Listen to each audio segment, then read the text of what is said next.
The toaster sits on the kitchen counter without demanding attention. It is compact, upright, symmetrical. Two narrow slots, a lever, a dial. It performs one task with mechanical certainty and then disappears into routine. It feels complete, almost inevitable. But nothing about the toaster was inevitable. Before electricity entered kitchens, toasting bread meant bringing it close to flame. In hearth-based homes, bread was speared on forks or laid against metal frames called toasting racks. In later homes with cast iron stoves, slices were balanced against heated surfaces. Toasting required constant presence. One side browned, the bread was flipped, the second side browned. If attention drifted, it burned. This method was not merely inefficient, it was unstable. Heat distribution was uneven, smoke was common, fire risk was constant. Toasting bread was a small but active act. When electricity began entering homes in the late 19th and early 20th centuries, inventors saw opportunity. If electric heating elements could glow reliably, bread could be toasted without open flame. But early attempts revealed immediate constraints. The first electric toasters did not resemble what we know today. They were essentially exposed heating wires mounted on frames. Bread was placed near the element and toasted on one side at a time. The user had to flip it manually. There was no timer, there was no enclosure, there was little insulation. The heating elements themselves were fragile. Early metals degraded quickly under repeated high temperatures. Even at this stage, a design tension was visible. Toasting requires radiant heat close to food. Radiant heat close to food implies high temperatures in proximity to combustible material. Early designs either failed to toast evenly or risked overheating. Then came a material breakthrough. The development of nichrome, a nickel-chromium alloy, allowed heating elements to withstand repeated heating cycles without rapid degradation. With more durable elements, designers could focus on structure. The next problem was orientation. Horizontal toasters were tried. Bread laid flat over heating elements, but horizontal orientation introduced uneven browning. Heat rises, air circulates unpredictably. Crumbs accumulated directly onto elements, increasing smoke and fire risk. The bread also sagged slightly when heated, changing distance from the element and affecting consistency. Vertical orientation solved several problems at once. When bread stands upright, gravity keeps it centered between two heat sources. Radiant heat can be applied from both sides simultaneously, eliminating the need to flip. Crumbs fall downward, away from the elements rather than onto them. The airflow within a vertical chamber creates more predictable convection currents. The moment of realization is subtle. The toaster's vertical slot is not about convenience first. It is about physics. Heat rises, crumbs fall, bread softens as it warms. Vertical containment stabilizes all three forces. Once vertical orientation was established, enclosure became the next constraint. Exposed elements were dangerous. Kitchens were evolving into safer, cleaner environments. Metal housings reduced fire risk and prevented accidental contact. But enclosure introduced new problems. Heat trapped inside could damage wiring. Exterior surfaces could become dangerously hot. Designers had to balance insulation with ventilation. Too much airflow reduced efficiency. Too little caused overheating. The size of the toaster body reflects this compromise, just large enough to allow airflow channels around heating elements, just compact enough to sit on a countertop without dominating it. Then there was bread itself. In the early 20th century, bread varied significantly in thickness and density. Slices were cut by hand. Uniformity was rare. But in 1928, commercially sliced bread was introduced on a large scale. Standardized slice thickness changed everything. Suddenly, appliances could be designed around consistent dimensions. The narrowness of toaster slots reflects this standardization. Too wide and heat would disperse inefficiently. Too narrow and slices would jam. The slot width settled into a compromise between energy efficiency and bread variety.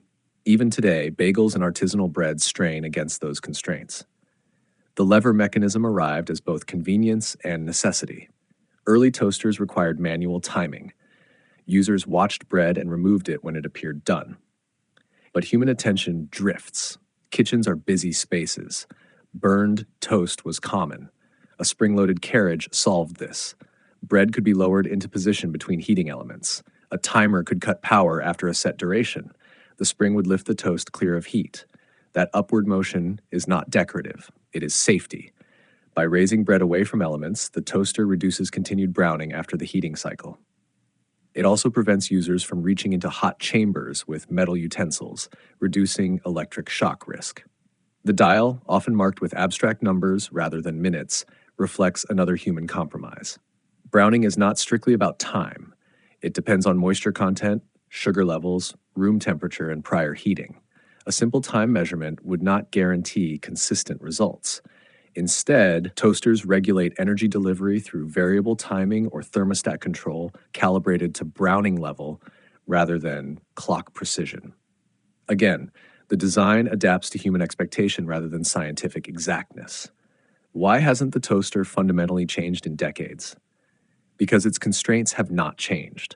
Bread remains combustible, kitchens remain distraction-heavy environments, electricity remains dangerous at high wattage, heat remains unpredictable when airflow shifts.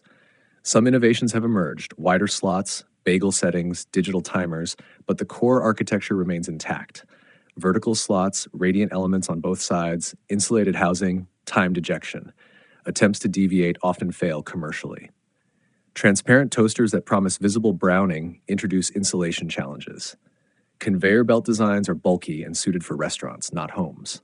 Horizontal glass panel models struggle with crumb management and uneven heating.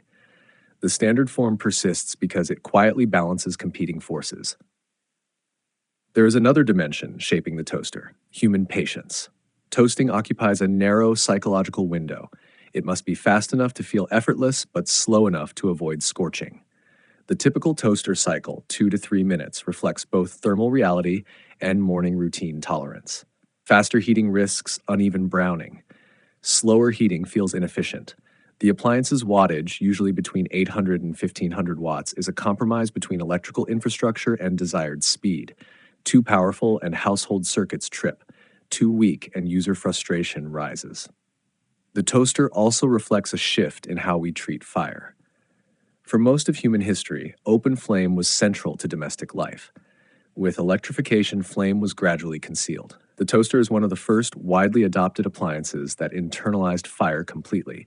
It converts electrical energy into radiant heat within a sealed box, offering controlled combustion-like results without visible flame. That concealment changed kitchen culture. Toast became background activity rather than active tending. The deeper realization arrives here. The toaster's shape is not optimized for beauty or novelty. It is optimized for unattended heat. It exists because we wanted fire without watching it. Every curve, slot, and spring exists to contain risk while delivering predictability. Even the removable crumb tray tells a story. Accumulated crumbs increase fire hazard and smoke. Early designs lacked easy cleaning mechanisms. Modern toasters include sliding trays not for convenience alone, but for risk mitigation. A simple tray prevents accumulated debris from igniting under high heat. The toaster is also shaped by countertop culture. As kitchens evolved into permanent cabinetry environments, appliance footprints became critical. The toaster's compact vertical form occupies minimal counter depth. It can be stored easily. It aligns visually with other upright appliances like coffee machines. Its proportions are architectural as much as mechanical. There is no single inventor who finalized the toaster's form. It emerged through incremental refinement. Each failure, burned wiring, uneven browning, fire hazard, user error, narrowed the acceptable design space. What remains is not the most imaginative toaster possible. It is the most stable. In the end, the toaster's design is a lesson in invisible negotiation. Physics negotiates with safety. Safety negotiates with convenience. Convenience negotiates with human distraction. The form that survives is the one that satisfies all three just enough. When you press the lever and hear the soft click of the latch engaging, you are activating over a century of constraint resolution. When the toast rises, it does so not because the motion is satisfying, though it is, but because designers discovered that upward ejection is the safest way to end radiant heating. The toaster does not look the way it does because designers stopped innovating. It looks the way it does because they discovered the boundaries within which innovation must stay. Invisible design is often mistaken for lack of design. In reality, it is evidence of maturity. When an object's shape feels obvious, it usually means every alternative was tested, rejected, or quietly refined away. The toaster's simplicity is not primitive. It is distilled. And in that quiet distillation, we see how everyday objects settle into form, not by accident, but by surviving constraint after constraint until nothing unnecessary remains.